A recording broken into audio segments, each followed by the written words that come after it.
पहली बात वो टीचर का इंसान कहलाने लायक नहीं, वो ठाकुर होंगे जो ठप्पा लगाकर घूम रहे होंगे। हम तो ऐसे लोगों को समझते हैं कि ये इंसानियत के दुश्मन है और ऐसे लोगों के कारण ही सरकारों को जो ताकत मिली हुई है। जब तक ये जातियों को अपमानित करते रहेंगे, मानवता को शर्मसार करते रहेंगे, तब तक इस समाज का, इस देश का, इस राष्ट्र का सर नीचा होता रहेगा। बार बार हम लोग इस बात को लेकर शर्मिंदा होते रहेंगे विश्व स्तर पर। इसीलिए एकजुटता ही इसका समाधान है।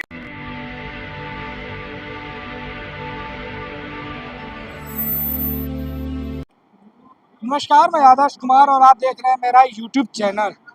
अभी मैं दिल्ली में मौजूद हूं और हमारे साथ मौजूद है जो नई शिक्षा नीति को लेकर के लगातार संघर्ष कर रही हैं।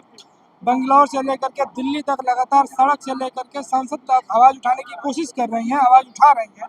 हमारे साथ शारदा दीक्षित जी, हम इनसे यूजीसी की गाइडलाइन जो आई थी, जो अभी सुप्रीम कोर्ट पर रोक लगा दी गई, उसको लेकर के बातचीत करेंगे। हम जानने की कोशिश करेंगे कि मैडम का पॉइंट ऑफ व्यू क्या है। मैम, क्या कहेंगे जो यूजीसी की गाइडलाइन आई थी उसको सुप्रीम कोर्ट अपोज कर दिया?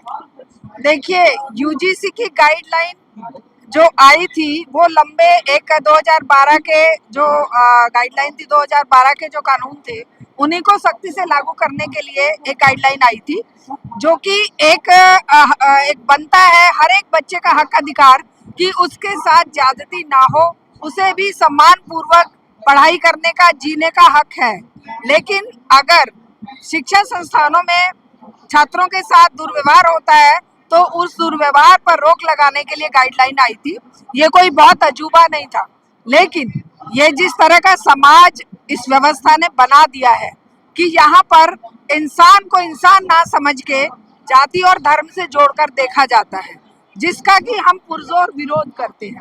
हमारा ये कहना है हर एक बच्चे का अधिकार है कि वो सम्मान पूर्वक बिना किसी भेदभाव के पूरा इज्जत के साथ शिक्षा प्राप्त करे, फ्री ऑफ कॉस्ट शिक्षा प्राप्त करे और लोकतांत्रिक ढंग से करे, और सेकुलर साइंटिफिक एजुकेशन उसका अधिकार है। लेकिन ये व्यवस्था आज शिक्षा दे नहीं पा रही है और बच्चों को मरने पर मजबूर कर रही है, क्योंकि महंगी फीसें और अपमानजनक परिस्थितियां बच्चों को जीने का माहौल नहीं छोड़ रही है। खास करके उस वर्ग के बच्चों का जो जिनकी पहली पीढ़ी कॉलेज तक पहुंची है, जो गरीब तबके से आते हैं या जो उस तबके से आते हैं जो हाशिए पर है। लेकिन सुप्रीम कोर्ट ने इस पर रोक लगाया है अगली सुनवाई तक। तो क्या आप सुप्रीम कोर्ट के बारे में ऐसा बोलते हैं कि सुप्रीम कोर्ट भी इस बात को ना समझ पाया, और ऐसा क्या हुआ कि 3 दिन के प्रोटेस्ट में जो है कि सुप्रीम कोर्ट जाग गया और उसको रोक लगा? देखिए, सुप्रीम कोर्ट आप देख रहे हैं, आज सुप्रीम कोर्ट के सारे डिसीजन किसके फेवर के हैं? सत्ताधारी दलों के फेवर के हैं। आज सुप्रीम कोर्ट शर्जील इमाम पर फैसला 5 साल से चार्जशीट दाखिल नहीं हुई है, उसके लिए टाइम सुप्रीम कोर्ट को नहीं है। लेकिन 2 दिन अगर कुछ सिर फिरे और जो प्रायोजित सरकार द्वारा प्रवोक किए हुए, इंस्टिगेट किए हुए लोग सड़क पर आ जाते हैं, तो ये बहाना बनाकर सुप्रीम कोर्ट तुरंत रोक लगा देता है। बहुत सारे ऐसे अपमानजनक फैसले जो बेटियों के खिलाफ हैं, जो हमारे अल्पसंख्यकों और दलितों के खिलाफ हैं। अरे, सुप्रीम कोर्ट को तो दिखाई नहीं देता कि किस तरह से कुलदीप सेंगर को बाहर कर दिया था। कुलदीप सेंगर को बाहर जब निकाला गया तब सुप्रीम कोर्ट ने संज्ञान नहीं लिया, वो तो हंगामा करा। लोगों ने जब आवाज बुलंद करी, हमारे महिला संगठनों ने, तब जाकर सुप्रीम कोर्ट में आवाज बुलंद हुई। लेकिन ये क्या कर रहा है? क्या सुप्रीम कोर्ट सेलेक्टिव मामलों को उठा रहा है? बिल्कुल, आज कोर्ट हो, संसद हो, सारे इस व्यवस्था के गुलाम हो गए। संसद में बोलने नहीं दिया जाएगा, कोर्ट में इनके अकॉर्डिंग फैसले दिए जाएंगे। आप और हमारे जैसे जाएंगे तो हम लुट जाएंगे, लेकिन न्याय नहीं मिलेगा। तब हम 15-15, 20-20 साल तक वेट करते रहेंगे, फीसें भरते रहेंगे वकीलों की, और हमें न्याय नहीं मिलेगा। लेकिन जब ये सिर फिरे लोग जो चाहते हैं कि ये देश जाति और धर्म के नाम पर बटा रहे, शिक्षा का असली मुद्दे पर ध्यान न जाए, लोग जनता के मुद्दों को लेकर लड़ाई न लड़ने लग जाएं, वो लोग जब ऐसी बातों को लेकर, और वो खुद जब कब्र खोदने लगते हैं महामानव की, तब ये बहाना बनाकर कि भाई लोग विरोध कर रहे हैं। लोग तो बहुत सारी चीजों का विरोध कर रहे हैं। लोग तो ये इसके मजदूर कानूनों का भी विरोध कर रहे हैं। क्यों नहीं वापस ले लेते? क्यों नहीं सुप्रीम कोर्ट रोक लगा देता? क्यों नहीं कृषि कानूनों पर रोक लगाई सुप्रीम कोर्ट ने?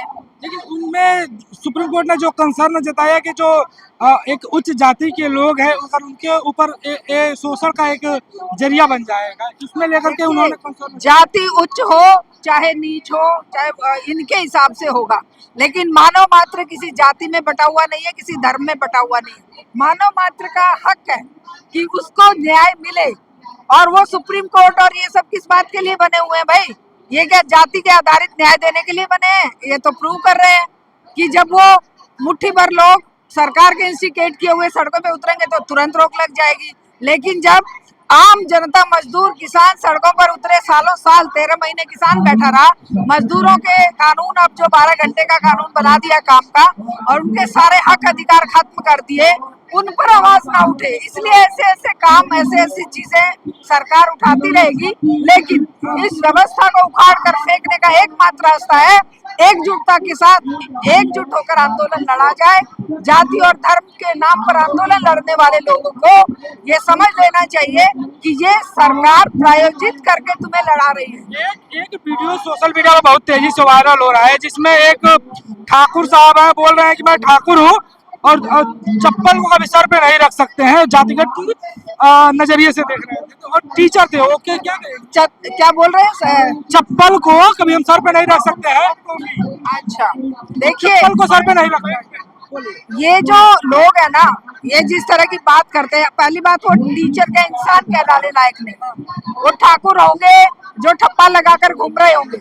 हम तो ऐसे लोगों को समझते हैं कि ये इंसानियत के दुश्मन है, और ऐसे लोगों के कारण ही सरकारों को जो ताकत मिली हुई है। जब तक ये जातियों को अपमानित करते रहेंगे, मानवता को शर्मसार करते रहेंगे, तब तक इस समाज का, इस देश का, इस राष्ट्र का सर नीचा होता रहेगा। बार बार हम लोग इस बात को लेकर शर्मिंदा होते रहेंगे विश्व स्तर पर। इसीलिए एकजुटता ही इसका समाधान है।